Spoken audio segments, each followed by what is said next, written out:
We are live. Welcome, welcome, welcome to another episode of Smart Coffee Chat. And we have our ongoing hosts, Dr. Sakira Jackson and Heather Tuason. Heather's with arenacfo.com, where you can get all of your fractional work from CFO all the way to accounting and taxing services and ongoing monthly management of your financial strategies, reporting, and management of cash flow month over month for an affordable rate with Arena. We have Dr. Sakira Jackson with Intentional Mind and Intentional CEO and setting your mindset so that you can lead with intention, with ethics, with culture, and ultimately, both of these women help you drive financial success. I am Amber. I am the founder and CEO of SMARK Inc. We are an online marketplace for all things business. We are currently taking a break from SMARK to build out the machine learning AI, but we wanted to still offer business education and free resources with all types of consultants and people to help you grow, scale, sustain your business at whatever stage you're in. My background is in brand marketing and operations. And I am so excited to be talking with these ladies every month. And we have something really exciting for you all next week. We are starting an all new Smart Coffee Chats. So every month, first and third Wednesday of the month, you will be hearing from Smart and some of our great experts to talk about all things from operations, AI, cybersecurity, marketing, sales, finance, all of the integrated systems that you need to have a successful business, whether you're an entrepreneur or entrepreneur. So we're going to get started today. We're talking about navigating, monitoring, and governance for business success. So those are two big words. And I know people are like, what in the entire, what are we talking about? Basically, how do you create better business systems and create a culture of tapping into regulatory expectations, government standards, how to create better culture in your business. And I think a lot of people think of those words and think, well, my business is, it's just me, I'm a consultant, or, there's only 10 of us, or I'll get there when I get to $100 million. But the reality is, there's certain things that you can start and implement with just you as a solopreneur. So we are here to talk about that today and what are some ways to create efficiency and good business success that's operationally functions well, right? So I'm going to start with Heather and talking about governance and what that looks like, what are regulatory policies and all that kind of stuff. Let's simplify it and get it going with you, Sure. and what that looks like for a business, whether it's just me all the way up to $1 billion company. What does that look like? Absolutely. And the key, Amber, is in creating governance for your business is really to keep it right sized for the size of business you are. There are governance. Let's get started with what is governance. There's internal governance and there's external governance. The internal governance is how you manage your company internally, whether you put a board of advisors on top of your company, whether it's a board of directors, whether it's a leadership team that holds your teams accountable, depending the size and complexity of your organization, you'll have an internal governance model and you'll also have an external governance model. Are you in an industry that has specific regulatory requirements, specific regulatory filings, audited financials possibly that are needed for any type of given loan requirements or any other requirements that you may have?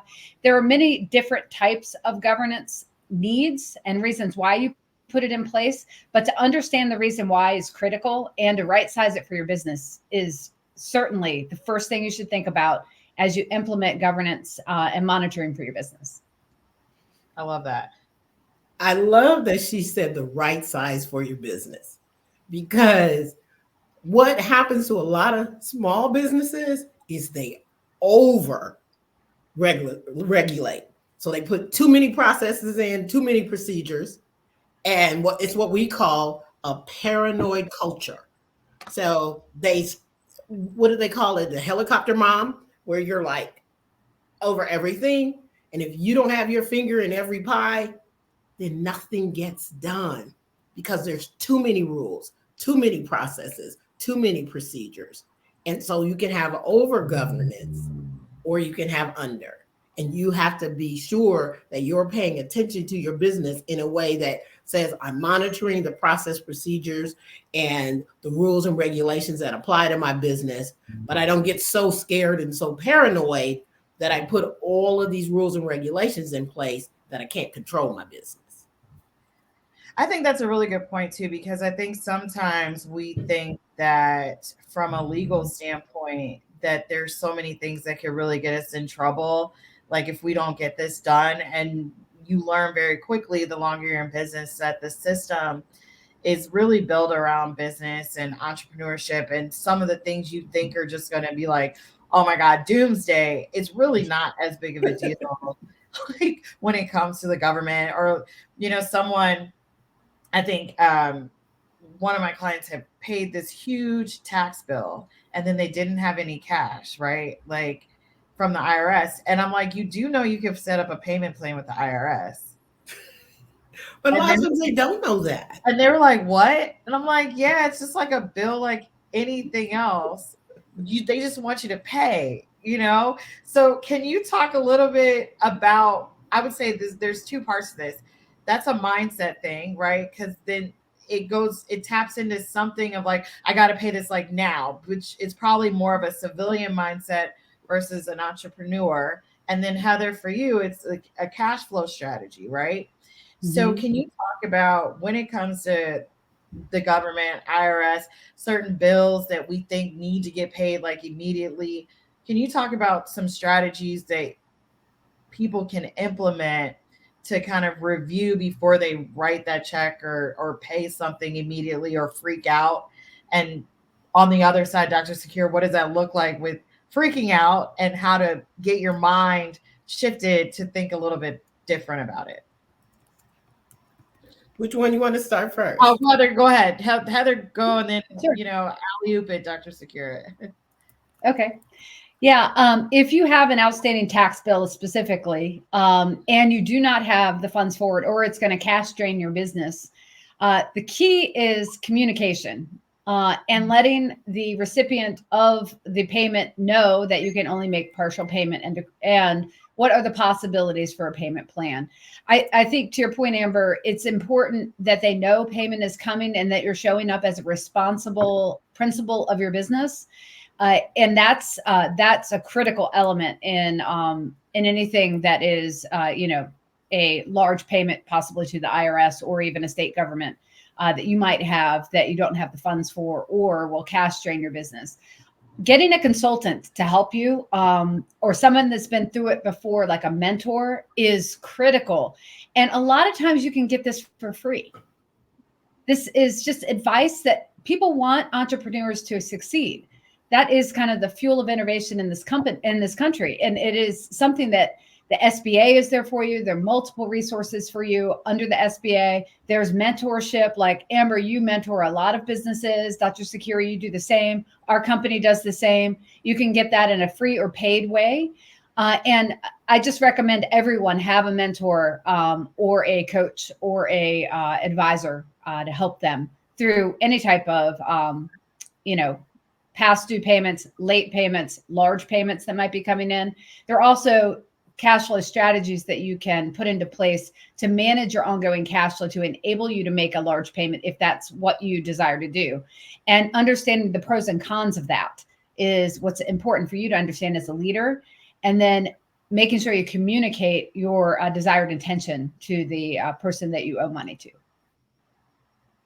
I think that's great. And then, so a lot of that is a thought process, right? That's a mindset piece. So right. Dr. Sakira, in order for you to think like that, right? Dr. Sakira, what do they have to shift in their mind to start thinking and processing things like that? I think it actually is, you hear me say this all the time, it starts with their vision of the business. Because when they separate the business into the key aspects of business, whether it's, if you say, and we always talk about the 5, which is the marketing and sales, the operations and production, the finance and human resources. If you start to say, okay, what process, what procedures, what laws, what regulations apply to each aspect of my business, and where do I have gaps? Because if your mind is focused only on sales, you may not think about, oh, did I do my quarterly reports for my taxes? If your mind is only focused on operations, you may not do what you need to do for OSHA. You may not put up the signs that you need to put up for your employees to ensure that they are in alignment or that you are in alignment. If you're in a manufacturing company and you don't have a monitoring process of how many days it's been since you had an accident, how many employees do you have that have learned all of the requirements, your mindset has to be, first, let's divide the company into the 5, what we call the intentional CEO mindset aspects. First, and look at each aspect in terms of what regulations are required for each one. What process and procedures do I have that apply to each one, whether it's sales and marketing? If you start to look at those from the perspective of, are there any regulations? Do I have process and procedures? How am I operating? You won't miss it. But your mindset has to say, I don't care if I have one person or I have 10 people or I Is it just me or is it Heather? Is it? Yeah, she's breaking up. Okay. People. I didn't know if it was. I have to have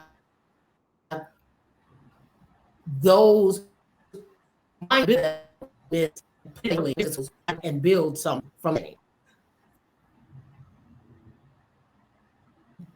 Underlying his owner, it's your the right process and procedure in place.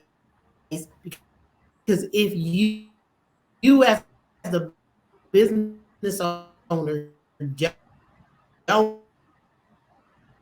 Now we lost her video. Yeah. Well, why don't I just continue on with her point, because I certainly agree with it, which is it's basically taking a look at your compliance and regulatory requirements from a lens of every department within your business. And it certainly is, a good exercise to go through, and also determine which types of controls and monitoring you would want to put in place given the scale of your company for each of those. So, as you think about governing and monitoring for your organization, think about it from the top down. And as you think about that, think about it with the broad lens of each department and the requirements of each one of those departments, and the layering of any types of controls and governance you would want to put in place for that specific need. And if you don't have a head of HR, that falls on you as the founder and CEO of the company to implement all of those compliance controls and monitoring surrounding that.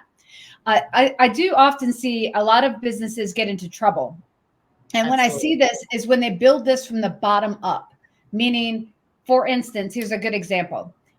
For every payment that goes out the door, I want to approve it 3 times, 3 people in the company to approve it before it goes out the door. And what you didn't ask yourself there is why. Right. Yes. And if you don't ask yourself why, and think about it from the top down of the company and the ability to scale your company over time, then it's really going to put a burden on your company that you might not want in place. Correct. So think about it from, what am I trying to control against? Am I trying to control my cash flow? Maybe I need some alternative ways to do that. Am I trying to control against internal fraud?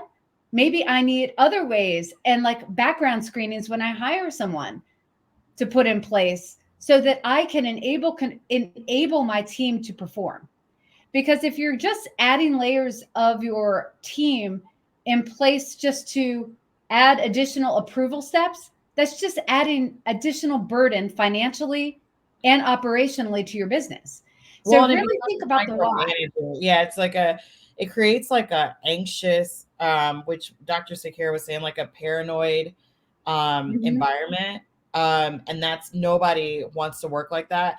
And even more so in this environment and after COVID and the new type of like employee, it really becomes a challenge to find the fine line of what it looks like to onboard and have a team and like how different things are approved because no one wants to feel like they're being micromanaged. Right, You know? right. And it's a level of trust because it's like to your point, if somebody is like actively saying, oh, we need 3 approvals for this, and you have a director and then they all these different approvals, it makes people feel like you don't trust their decision making process either. Hmm. Yeah. So when you flip that on its head and you start to think about it from the top down, think about it from you create basically a mission and value statement. And Mm-hmm. then everything you do aligns to that mission and value statement of a company. So, for instance, if you say you want to create a trusted environment for your employees and you create activities that build that trust through networking, through conversation, through keeping people up to date and transparency into what's happening at the top of the house, that starts to build trust. And then you enabling trust with your people, then they trust you and you can trust them more.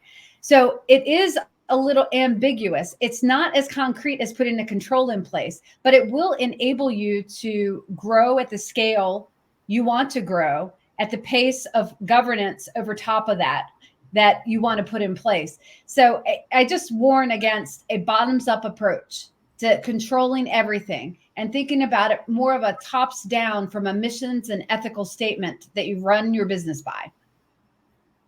I like that a lot.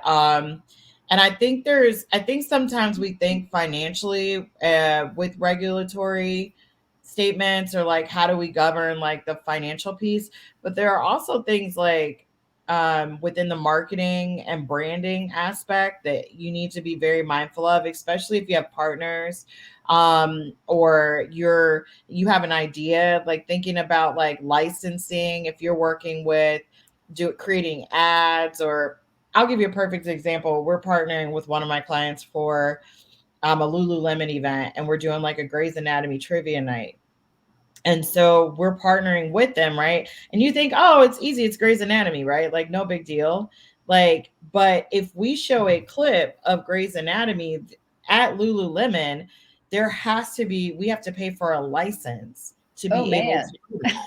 Yeah, and people don't think about those things, right? Right. And then you get yourself in more trouble, or you could lose a partnership if you don't have those checklists of do we have license agreements in place? How much is this going to cost? And a lot of brands, like that's why I always tell young people, you can be creative all you want and just create all this content, but does it make My sense? network Does is it have like some type of theme? Is it on brand? Does it connect to some type of research? And have you checked all of the regulatory things or culture components before you even create this content? Mm-hmm. And a lot of people don't want to do that, but it makes a huge difference because you can get yourself in more problems by not paying attention to things like that. One more example. Kylie or Kendall Jenner, when she did that Pepsi campaign, H&M when they did that campaign with the young black kid, and they weren't thinking, and they had the monkey on the Oh. t-shirt. And you know what I mean? And Kendall Jenner was trying to do this like I'm for Black Lives Matter, and she did this Pepsi, and she went up and she told the whole crowd stop, and she walked in front of a whole crowd of diverse minorities and gave the cop a Pepsi. People went off. People were like, this is terrible. It's so tone deaf. Oh, we have Kendall Jenner to save us from cops by giving them a Pepsi. And she truly thought she was doing the right thing, right? But it was like a complete disaster. She was crying. She felt terrible. She had to do this. Oh, Do you get what I'm saying? But if Mhm. somebody had just tapped in and said, this is a terrible idea, like, consider X, Y, That, and but Z. that has to do with their advisors as well, though. So now we're back. Dr. Sakira, talk to us about, because that is extremely important. We only think of cash flow when it comes to regulatory and governing, but from a marketing brand, that's culture, right? Mhm. I'm sorry. I'm having network connection, so I'm just going to apologize on the front end. All good, but I can you think talk? if you think of it from having the right kind of advisors, but even before you get to advisors, envisioning where your company wants to be in the marketplace. What do you represent? Your standard operating procedures should also talk about what you represent in the marketplace.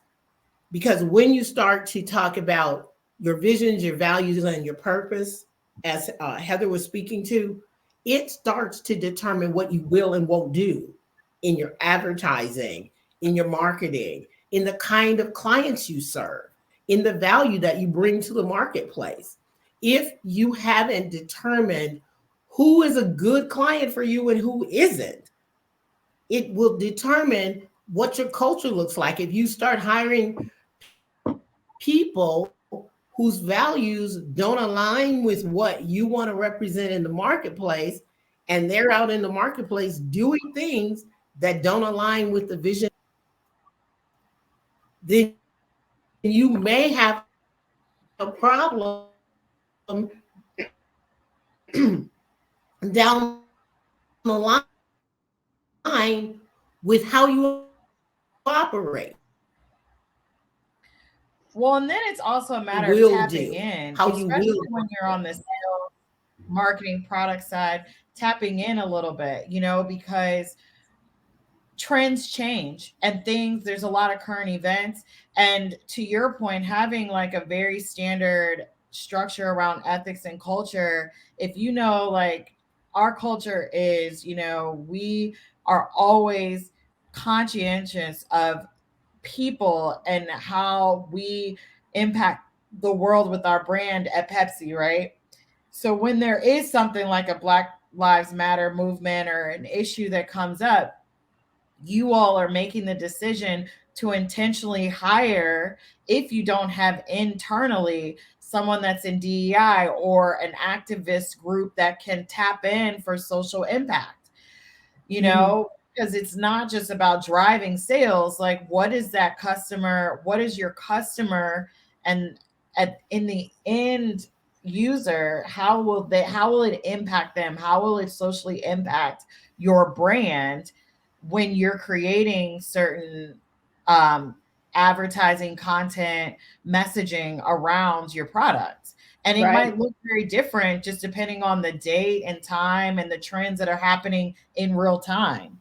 But taking the time to like tap in and getting the right people if you don't have them as advisors in your organization. Yeah, I'll share my mission statement for the company.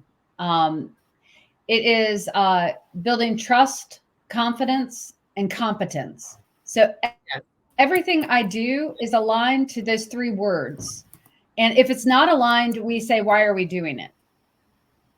So absolutely. speaking from a marketing perspective, my marketing communications are to build trust and confidence and competence. So I'm always talking about a topic that shows that we're smart in finance, and that we know what we're talking about, so that you can trust us and you can gain confidence in knowing that if you work with Arena, that you are working with a trusted and very competent advisor. So feel free to steal it. I think, and add to it, modify it, or pick your own. And there are lots of statements like that can help. They drive a lot of my agenda every year. I basically pin every initiative under it. And if I can't, if it doesn't have a home, like I am going to an awards dinner, why am I spending time going to an awards dinner? It's not aligned with anything as far as my mission goes. So then I decline the invitation. Yep. And if it's something where departments grow and build, you might have people that do go to, from an advertising and marketing standpoint, like someone like myself would say, hey, Heather, you may not want to be there. Or maybe we align you with the right, like going to the humanitarian awards, Arena Pay sponsoring a humanitarian award versus just going to like Arena Pays, like sponsoring the Grammys, right? Like if we have you at a humanitarian award or to being a part of philanthropy, that aligns with sense. Correct. Yeah. It makes you ask that question that you just asked and you just answered, which is how is it aligned and does it make sense? Because it will help you also hone in your activities, not only from a governance perspective, but just a bandwidth perspective in so many ways. So I just encourage businesses out there to really think about your governance and monitoring from a tops down perspective. When you think about that early in the year, and as you're goal setting, et cetera, it certainly helps. And it also helps monitor like how much governance you want to put in place, where to relinquish control and where to keep it. Right. Absolutely. I agree. And I think one of the bigger things that you brought up with setting a standard is it starts with the leader. Because no matter what, whether you hire in a new CEO, they need to keep those standards across and the department. So it might just be you and 3 other people up front, or just you. But as you grow and you bring on an agency, you have a standard and a core value for the company. So whatever they create, they can't just create anything, right? They need to think about, okay, I'm onboarding Arena. We're the agency on record. Their main focus is competency, trust, relatability. Like those are things, those are words that we need to create content, advertising partnerships with other brands that align with that. Like it would make no sense to have you like aligned with certain brands when you're not a part of that. Like that's not your core values. So aligning with a brand that doesn't have that would make no sense from a marketing perspective. But a lot of people are just so focused on making money, right, that they don't take the time to think about how this will align and how it complements what we already fundamentally have governed within our organization. Exactly. Well, I know, Amber, you asked me ahead of this session to talk a little bit about some kind of basically tactical things to create some financial governance for a business. Yes. I don't know if you want to transition to that now, or that would be great if we could start, like, as we have about 10 more minutes left. Let's simplify it and break down what are some ways that you can put some tactics in place to start creating financial governing in your business, whether it's you or thousands. So yeah, absolutely. I will. I'll start from a financial perspective. There are, of course, other governance that you should put in place for your business. But from a financial perspective, you should have a forecast of how you're going to make money and spend money every year. And we've talked about this on many of our episodes or our chats, so to speak, every time. But that creates a baseline for you for some key metrics to track: your actuals versus your forecast. Know how far on or off the mark you are from a revenue perspective and from an expense perspective. So that's the first one I want to encourage businesses out there to put in place. Number one, have a forecast that has your expectations for revenue and expenses. And then secondly, start to track that on a monthly basis at a minimum. And for high cash volume businesses, retail shops are one of these. I would recommend more frequently than monthly. The second metric is one of my favorite metrics is profit margin. Basically, and the formula's on our website at arenacfo.com. But basically what that is how much money are you making for each product or service that you're selling? Make sure that you're above 5% or you're in trouble. And if you are in the 20% range, that's a good business. And these are general guidelines, and every business is going to be a bit unique, but manage to profit margin and manage to your actuals versus your forecast. If you were to only put those two things in place to financially govern your business as you get going, that's a great start. I love that. I love that. And Dr. Sakira, what about you? What are some simple steps that people can start considering when implementing a better culture? Or this is more of the question. What strategies can leaders implement to cultivate a culture of accountability and ethical decision making within their organization? Whether even if it's just them.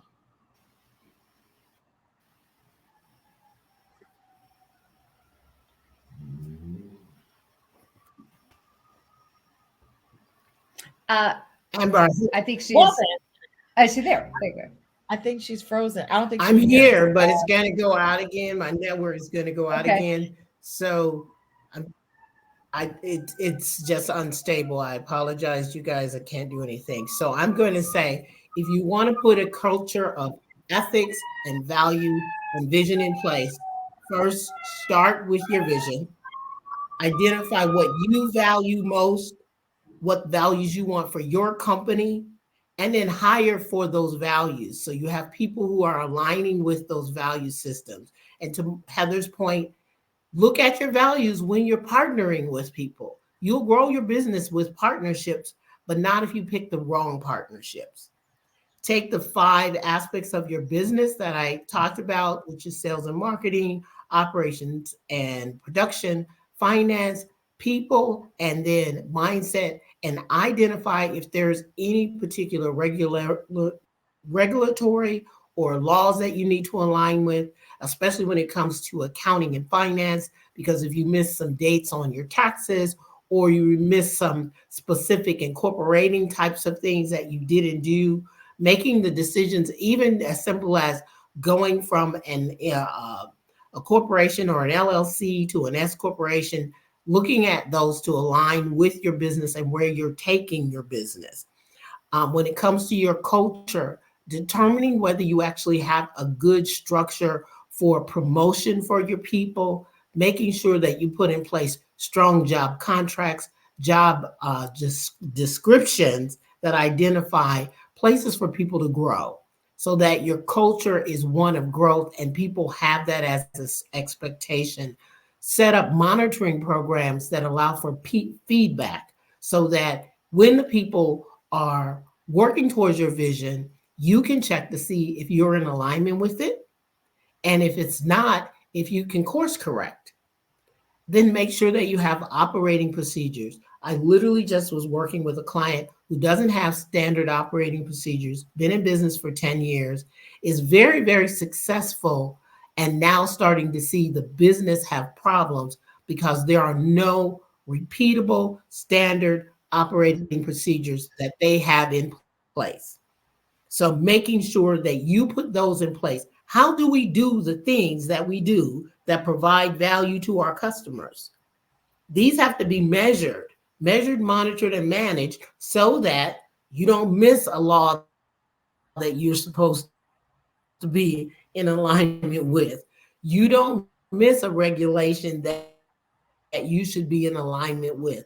You don't have a person who does something the way of legal compliance. If you give your people your standard operating procedures when they first come in to working with you, I think SOPs are more important even than employee handbooks, because when people know how you're supposed to do things and when they're supposed to do things, they're more likely to do them, and you're more likely to manage them and monitor. We know what gets measured gets done. And that's required regardless of whether it's values, visions, purpose, process, procedures. It doesn't matter. What get measured gets done. And I think it's really important to understand and know with what Dr. Sakira is saying, your branding, like your visual storytelling, your messaging, all aligns with that as well. And I see a lot of small businesses do this. They think about themselves, like literally them as a person. And you need to be thinking about your customer every step of the way. How you want to be identified, how you want to be seen, how you want your brand to be positioned. People do not consider that at all. And it's probably like one of the most, I'm going to be honest, annoying things with dealing with people is because I have so many clients that are always thinking about themselves. They're not thinking about their customer at all. And then they wonder why they're attracting certain things. It's like, this is not about you. It's literally not, if you're going to start a business, it is not about you. It's literally not about you. It is about the people that you Not are at trying all. to attract. Like it's the customers you're trying to attract.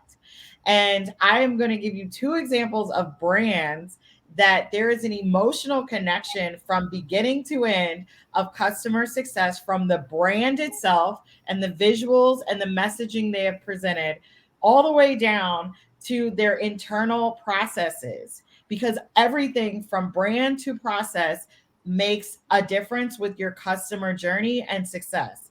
Spirit Airlines. Spirit Airlines, we know from the very beginning, when you decide to pay for Spirit, you know you may or may not get there on time. And it has become a joke. It has become a meme. And Spirit has but that's part of who they are, right? That's part of who they are. Now. And you know, if you call customer service and say, I did not get, I was late. My flight, but you know, even to that point, is flat out saying, that's the customer they chose. The customer is flat out saying, I am complaining, I am upset. And Spirit's like, but did you make it? You got there, right? That's all we're selling. That is all we're selling. You're going to get to point A to point B. That's it.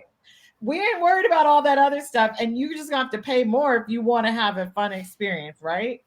On the other hand, you have a Southwest Airlines that from beginning to end, their story from advertising to their customer care to, you know, if you can't make a flight, you can get a refund. They're going to give you a credit. You can call anyone with Southwest and they're happy. They're here to help. That is their brand from beginning to end. You know, you're going to see all types of airline stewardess from men, women, gay, straight, transgender, but they all are welcoming. You get on the flight. They're fun. They're branding the colors. They even have a heart as their emoji, you know, like all of those things, you know, from point A to point B, you're going to feel safe with Southwest, right? But it's all emotional connection. And that's what people don't understand when it comes to brand. It's not just about looking pretty. It's about telling a story from color, theme, messaging, people, and operations that makes people feel a certain way. And it either attracts or detaches the people that you want or don't want from your brand. And that's what people need to understand. Absolutely. Because everything is driven from there. Because when you set your brand up appropriately, it's either going to bring the right people to you, or it's going to detract people. You know, going into a Hermes store, you either have the money or you don't. Like you walk by the Hermes store, and you know you're going to get there. I think everyone can decide who they're right.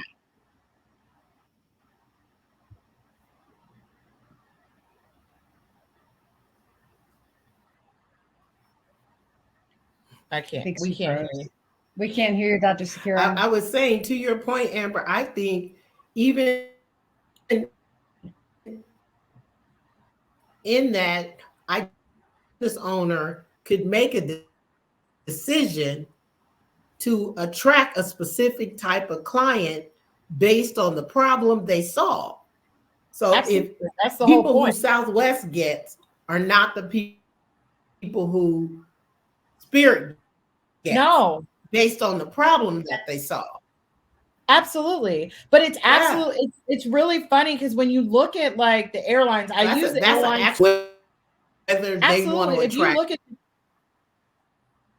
If you look at the airlines in Go ahead. general, if you look at the airlines in general, you have Delta, you have United, you have Southwest and Spirit. If we just take those four, the joke, especially when I'm traveling, a lot of my friends that travel a lot for work, the joke is you can walk to each one as you're going past the TSA and see the different type of people Oh for yeah. each type of brands. Like and Spirit, there's always long lines. Somebody's fighting, cussing out customer care. Like Southwest is a lot of families. People are you see multi-family because it's affordable. It's like the target of the air. Then you have like Delta and United, you see a lot of corporate people, a lot of like couples that like it's more middle upper class, like people are traveling for work more. It has a different efficiency to it. But those they've done it very intentionally because they're solving solutions for that specific customer. But if you don't know your customer and you haven't deep dived into that, which there's a ton of free resources to do that, you don't need a ton of market research, pay for that. You will learn that there are ways to create a system around your customer, right? Like Mhm. Southwest, you can bundle, you can get refunds, you can change anytime. They've done that because when you have families, when you have people that are have a group, you need to be able to have more adjustments. You need to have more flights that are one nonstop. So they consider that. But if you're not considering your customer and you're only thinking about what you like, well, I That's part like of pink. that process. Correct. I like pink and I like my money this way. You're never going to get to gold with your business. So, Completely agree. so that's I'm a little And passionate that's about top that down. right because What you're brand highlighting is top down branding, top down mission statements. It's Yeah. brand to culture, and Dr. Sakira Top down pushes vision, that so much. branding, She's right. process, procedures. Yes. It's so important. Like they I intertwine think your people get tired culture. of hearing intentional visioning, but it really is the truth. It's so important. It's so important because It it starts up determine who here you and hire. comes down. Exactly. You can't have the same people that are potentially like working at You a certain say, like McDonald's, like working at Gibson's Italia, they have to be retrained for Gibson's versus a Mhm. McDonald's. They can't just come with that same mindset of managing a McDonald's and then think they can go and manage like a Gibson's or, a Maestro's, like a nice steakhouse. It's just not going to work. So,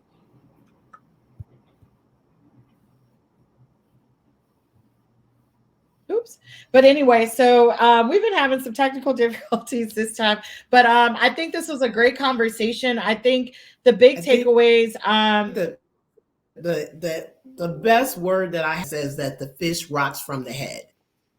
yes, And it's the same thing. The business grows for even though you put the roots in the ground, the vision grows from that first seed, from the idea of what this business is going to be like, what it's going to do.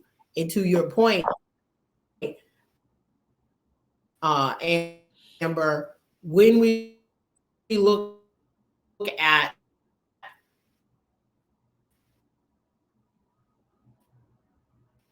these differences in airlines, each of them have this, and it also determines the branding, the vision, and the mission, the process, the procedures, all of it company solves. Spirit solves a problem for people who can't afford to fly expensively, but Southwest solves a problem. In those lines, they solve a problem for a different type of clientele. So it is based on the problem they're solving that determines what they're going to do. But none of that changes whether you have and governance and ethics. You all of the companies across the board have to put those in place for their company. It doesn't matter what company they have. They're required 100%. in order for your company to be stable and to grow. Absolutely. And so, Heather, do we have any final thoughts? Because we're going to have to hop off here. And this has been a great conversation. I just want to finish off with some final thoughts from Heather, and then final thoughts for myself, Dr. Sakira, and then we're going to close this off. It's been a great conversation. Heather, do you have anything you want to add for final thoughts? I have my dogs barking in the background, but That's, I will add, that's fine. of course I will add, always get that mentor and advisor. If it's not innate to you to create a value statement for your business. Dr. Sakira's here, Amber's here, I'm here. Reach out to one of us. You can get many free resources out there. And I just encourage every business. Sorry about the dogs. It's okay. He's one of the trusted advisors for the exactly. They just tell you it's weird. It's you guys really need to see our exclamation point in it. Man, our behind the scenes is unmatched. Like the dog will walk behind, and Heather's like, "Go away, go away." Dr. Sakira's thing. I'm trying to find coffee and it's every month. It's like you would think people would know, but it's absolutely hilarious. Well, they say the devil is in the details. Yes, the devil is in the details. I mean, I'm just going to reiterate what I've been saying. I mean, literally the devil is in the details, but the devil is in the details. When it comes to technology, he's always going to cause some problems. But I'm just going to say, if you don't have a standard operating procedure, it's going to mean that your company does not have a repeatable process. So if you don't do anything else, sit down, write a set of standard operating procedures, because those things will identify what you value. Mm-hmm. They will identify what you need to regulate and monitor and manage. And they will also company that's been in business for a while. Because your standard operating procedures will tell you whether it's time to pivot. Your standard operating change and needs to change how it operates. It will tell you if you need to look at new laws, new regulations, new process. So always have that as a measure that's attached to your vision, identifies your values, and identifies the process and procedures for how you deliver value to your clients. Absolutely. Well, thank you, ladies, so much for coming on. This was great. This recording will be available on YouTube, Facebook, LinkedIn, as well as we sent out a great email campaign with our newsletter for LinkedIn.